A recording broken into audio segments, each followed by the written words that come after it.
When it comes to investing in companies, what are maybe in order of importance, the three most important things? Oftentimes we talk about founder traction, we talk about market, we talk about all these different aspects.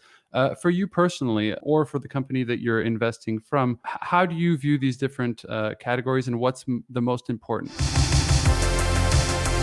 We'll start maybe with David. Great. So it's team, but then you break down the team a little bit, and team and strategy, and then market timing. I think that's kind of how we generally look at things. But within that category, as the detail breaks down more, we like to look at what's called learnings per dollar. So how much does that person or that team know about their potential customer, and then how much have they spent to acquire that information? That's a super smart way of thinking of it. How about you, Louise? So we have a minimum market size requirement. So that would probably come first, as that's kind of a hygiene factor. But then we're really looking for exceptional teams or solo entrepreneurs to back. And then after that, we're looking at the product, how innovative that is. Because we know at the pre-seed stage particularly, that will change over time, and we are happy with that. But a really strong founder operating in a large market, there's still a lot of potential there, even if the product changes over time.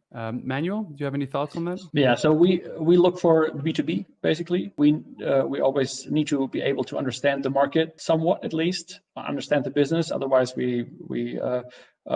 or we would invest next to an expert in that industry.